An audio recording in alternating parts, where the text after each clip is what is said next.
Hey guys, it's Michael from Ekids, and this month we've been studying about honor, specifically honoring others. This week, let's take it up a notch. Let's learn about honoring God. I know, that sounds like a big thing. So, how do we honor God? Man, there's a lot of things that we can do to honor God. I think one thing that we can do is we can give God credit instead of taking the credit for ourselves. But another way we can honor God is really talking to Him, listening to Him. We can read the Bible, we can pray. There are things that we can do to honor God. Another thing we can do is we can be obedient.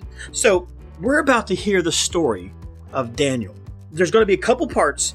So as we listen to this story, I want you to think about how Daniel honors God. And I want you to think about maybe what you would have done if you were in the situation that Daniel's in. So let's listen to this video. Let's check it out.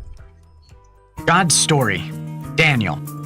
So part of God's story is about a guy named Daniel, and it goes like this.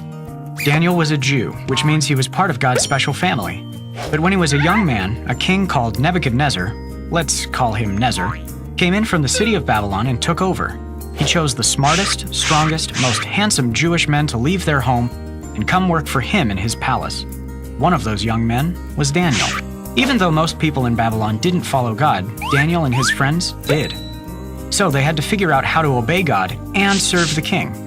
For starters, they had to go through a training program where they were fed royal food. The problem was, King Nezer had also offered that food to idols or false gods. And since they followed God, they wanted nothing to do with idols. So, Daniel had an idea. He asked the chief of the king's staff if he and his friends could eat vegetables and water for 10 days instead. If they got too weak or skinny, they'd eat something else. Well, guess what? God made them even stronger than the men who ate royal food. God gave Daniel extra understanding, too. In fact, a few years later, the king had a nightmare. Nobody knew what it meant. Daniel told King Nezer that he would ask God to show him. God did.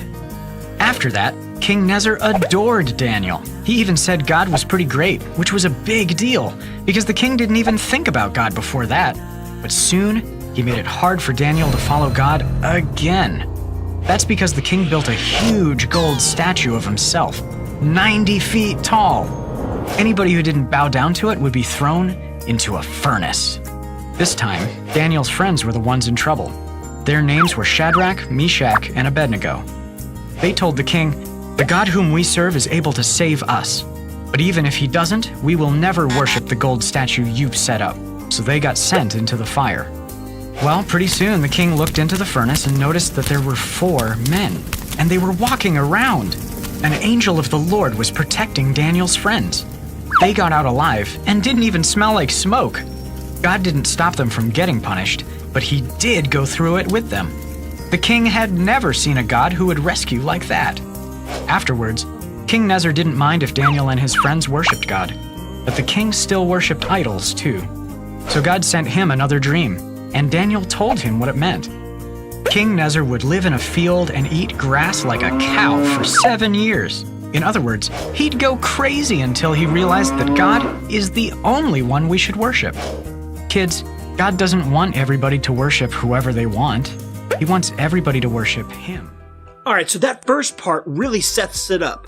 We're getting a chance to see what Daniel's going through, where he's at, and kind of the kind of person that he is. And now we're about to see how things start to get a little bit more difficult. So I still want you to think about how Daniel honors God in everything that he does. How does Daniel honor God, and how can you honor God in your life? This is Daniel. Oh, hey! Who was a Jewish man who was taken to Babylon when he was very young. Yeah. Daniel loved God and followed God's rules. He talked to God 3 times a day and asked God for help often. Daniel served in the Babylonian king's court for many years. Yeah, I know him. And under many kings. Hey, Daniel. Daniel always proved himself to be more capable than all the other court officials. Thanks. Well, anytime. Daniel was serving under King Darius, and because of his great abilities, the king made plans to place him in charge of the entire empire. Wow, okay. The other court officials searched for some fault in Daniel, but they couldn't find anything wrong with him. He was faithful, responsible, and completely trustworthy.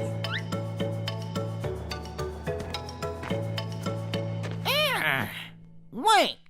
The court officials realized the only way to get at Daniel would be to challenge his faith. Come on. So they went to King Darius Excuse me, Your Majesty. and advised him to make a law that for the next 30 days, any person who prays to anyone except King Darius will be thrown into the lion's den. I like it. King Darius signed this law, and once a Babylonian king signed a law, it could not be overruled. When Daniel learned of this law, he went home and knelt down, as he always did, to pray in his room with the windows open towards Jerusalem. He prayed 3 times a day, just as he always had done, giving thanks to God and asking for his help. The officials went to Daniel's house and found him praying. Gotcha. They went to the king and reminded him of the law.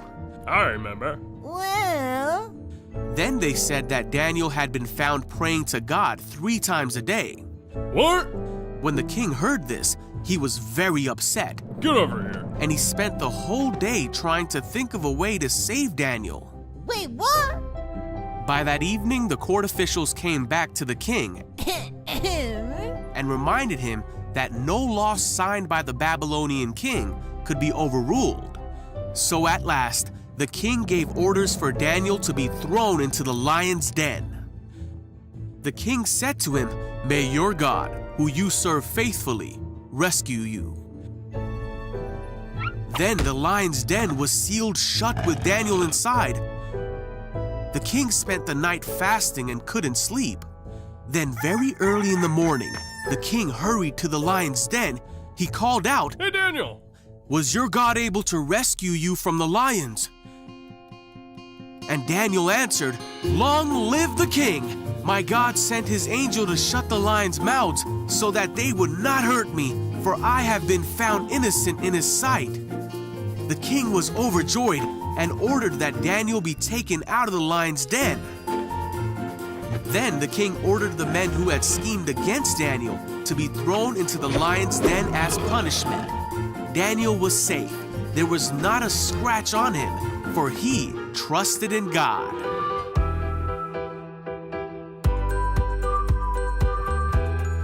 So, in case you missed it, here's the quick version. Daniel was taken to Babylon. He asked for vegetables. God made him strong. God gave Daniel understanding. Daniel's friends obeyed God instead of the king. They got punished. God rescued them. Daniel understood more dreams. He was the king's favorite. Others got jealous. Daniel obeyed God instead of the king. He got punished.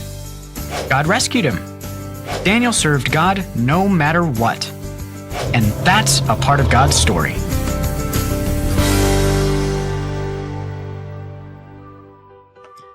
So what did you think? Pretty good story, right? So we see at the end of the day that Daniel obeys God and he continues to pray, and yes, that gets him in trouble. But God saves him in the end because of his obedience. So I guess ways that we can honor God is the same ways that Daniel honored God. Daniel prayed. Did you guys catch that? He prayed like 3 times a day, maybe even more. And even when people told him not to, he kept going. He kept praying. And even when he was threatened with punishment, he still did the right things. So Daniel honored God. And he did the right things. He prayed, he talked to God, and he was fearless, man. So that's my challenge for you kids, is can you be fearless? Can you honor God? Be fearless, be strong, be courageous. Read your Bibles, start having a prayer life. What I mean by a prayer life is start praying to God every day, maybe several times a day. Let's see if we can honor God through our actions. All right, guys, that's it from me. I love you. Bye.